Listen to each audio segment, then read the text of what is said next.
passe la parole à Madame Cukierman. Merci, Monsieur le Président. Une remarque liminaire sur l'agence économique, votre bras armé, dont on ne sait toujours pas quel est réellement son budget, son champ d'action ou sa finalité. Depuis 2 ans, aucune réponse, alors que l'emploi reste la priorité numéro 1 de nos concitoyens.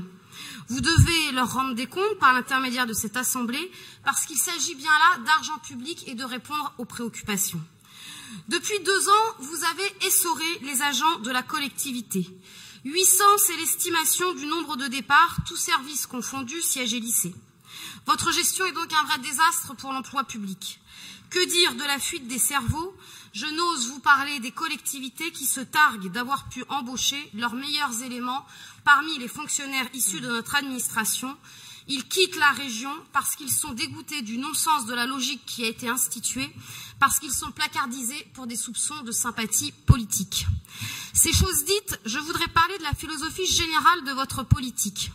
Après tout, comme vous aimez à le répéter, un budget primitif est la traduction d'une politique régionale.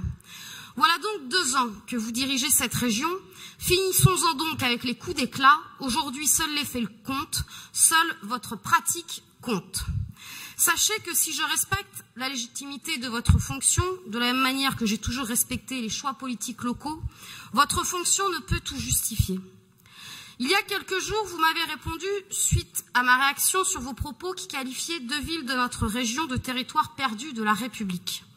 Vous m'y invitiez à mettre mon énergie au service de la laïcité. Sachez qu'en la matière, je n'ai aucune leçon à recevoir, qui plus est venant de vous. Et puisque vous persistez, je veux dire devant notre Assemblée que moi aussi, je persiste à dire que vos allégations ne sont pas dignes d'un président du Conseil régional et que pour ma part, mon énergie, je l'utilise à défendre la vision d'une région au service de ses territoires, de ses habitants, que vous avez méprisés par ces propos.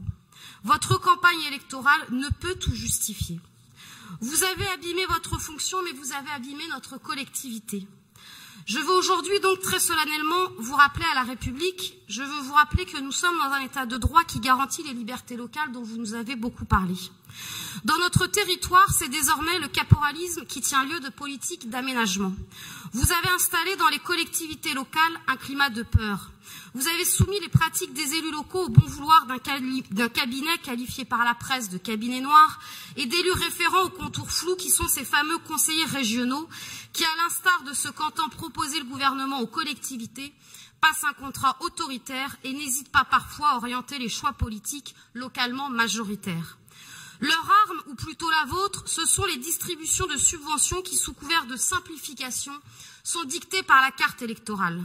À la fin, pas une seule commune n'est sereine quant aux financements régionaux, les délais de notification n'ont pas été réduits et s'installe l'angoisse désormais bien connue d'une case cochée ou non dans un tableur Excel au 5e étage de l'hôtel de région. Oui, Monsieur le Président, vous écrasez les territoires avec la force qui est la vôtre et le calme olympien de ce jour ne change rien. Le silence des associations, des acteurs économiques, des élus locaux est en train de vous aveugler sur la défiance qui se développe à l'égard de notre collectivité. Ils sont rares ceux qui osent s'exprimer publiquement. Et depuis la stigmatisation ligérienne, tout le monde rentre la tête en se demandant à qui le tour. Cette colère sourde, elle s'exprime dans les 12 départements, et ce jusque dans vos rangs, jusque dans ceux du parti que vous aspirez à diriger. Il faudra plus qu'un cocktail dans un hôtel parisien pour y remédier. Pour conclure, laissez-moi, pour illustrer ce constat, faire un détour par la Renaissance italienne. Pour vous faire élire, vous promettiez monts et merveilles. En 2015, certains auraient pu vous qualifier même de Laurent le Magnifique, incarnation de l'homme moderne comme on présente souvent le plus connu des Médicis. Mais le masque est désormais tombé, ce que l'on voit aujourd'hui, ce que l'on peut lire dans les articles qui sont légion à votre sujet, n'est qu'une pâle copie de César Borgia. Souvenez-vous de ce fils du pape qui prenait les cités de Romagne les unes après les autres. Souvenez-vous de sa fin. Il n'est jamais trop tard, et j'en conclurai, Monsieur le Président. Revenons en 2017, redevenez garant de la démocratie, mettez votre énergie à faire de notre collectivité une collectivité au service des Auvergnats et des Rhône-Alpins, plus qu'au service des agences de notation.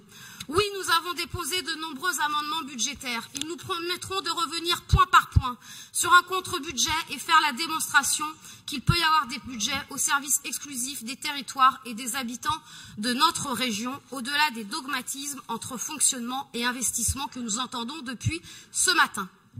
Madame